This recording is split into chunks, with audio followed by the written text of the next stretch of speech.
बात कर लेते हैं रियलिज़म। बहुत ही टफ टॉपिक है, लेकिन हाँ, कोशिश करूँगी कि मैं इसको समझा दूँ।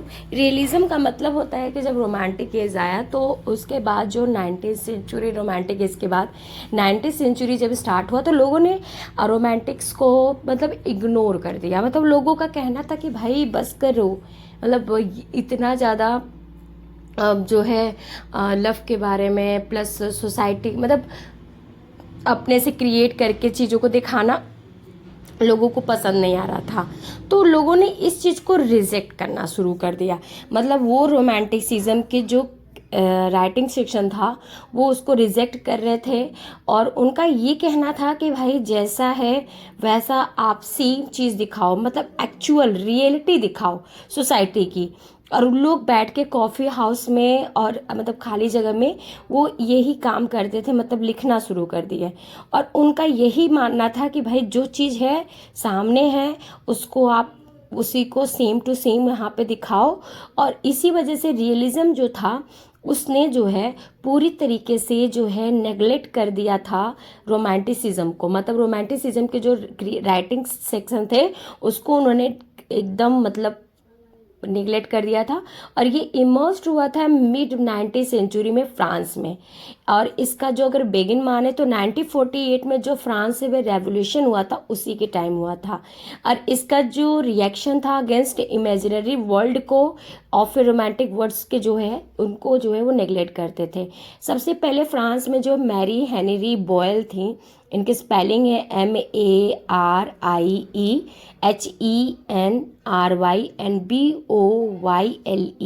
ये फ्रांस के जो है राइटर थी, इन्होंने स्टार्ट किया था। फिर पुस्किन PUSHKIN, ये रशियन के लिटरेचर में शुरू हुआ। और फिर ये फोकस्ड किया गया जो है कॉन्टेम्प्रेरी, मतलब पास्ट की चीज़ों को उन्होंने इग्नोर किया, जो प्रेजेंट में हो रहा है उसको दिखाने की कोशिश की है। तो ये रियलिज्म था। ठीक है, जॉर्ज इलियट ने अपने प्रिंसिपल में मतलब उन्होंने भी ये मोरलिस्टिक और एथेंटिक चीज़ों को मतलब बात की है। और उसके बाद हम की टर्म्स लेते हैं, एक कोटिडियन एंड वर्समिलिट्यूड। ठीक है, देखिए स्पेलिंग देख लीजिए, QUOTIDIAN। और दूसरा वर्ड की टर्म्स है VERISIMILITUD। ठीक है, ये उस टाइम का की वर्ड्स था। मेन प्रोपेनेंट्स क्या था, मतलब कौन कौन से थे, तो फ्लॉबर्ट एंड बाल्जैक फ्रांस से थे, George Eliot and Dickens England में रियलिज्म को लाए, और जो है डॉस्टोवेस्की एंड टॉलस्टॉय रसिया में, और William D Havells and Henry James America में। ठीक है, ये रियलिज्म के राइटर्स थे। इसमें टाइप्स ऑफ अगर रियलिज्म की बात करूँ तो इसको मैं एक्सप्लेन तो नहीं करूँगी, खुद ही समझ में आ रहा है। किचन सिंक रियलिज्म मतलब होता है जैसे कि लुक बैक एंगर देख लीजिए, उसमें जो है डोमेस्टिक लाइफ को रिप्रेजेंट किया गया है। Magical realism, social realism, psychological realism, आप मिडनाइट चिल्ड्रन देख लीजिए, ये सब जो है साइकोलॉजिकल रियलिज्म और सोशल रियलिज्म से रिलेटेड है। इसके बाद ये टाइप मैंने आपको बता ही दिया। फीचर्स में ऑथेंटिक सेटिंग होता है, बिलीवेबल कैरेक्टर्स होते हैं, रिलेटिव प्लॉटनेस होता है, सोशल क्लास, मनी, ये एवरी इशूज़ को जो है दिखाई जाती है।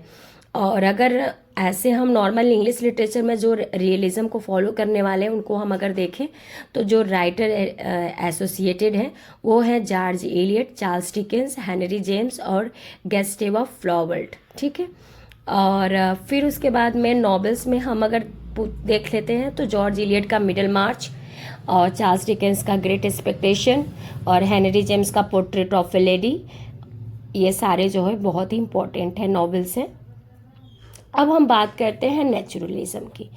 नेचुरलिज्म जो होता है, अब इसमें लिटरेरी मूवमेंट को शॉर्टली मतलब आफ्टर रियलिज्म के बाद जो नेचुरलिज्म था वो आया, और ये इन्फ्लुएंस्ड किया। ये नेचुरलिज्म आया कहाँ से, चार्ल्स डार्विन की थियरी से। चार्ल्स डार्विन ने जो थियरी दी थी ऑन द स्पेसिसिस, ये उनके बुक का नाम है, उससे निकल के नेचुरलिज्म आया।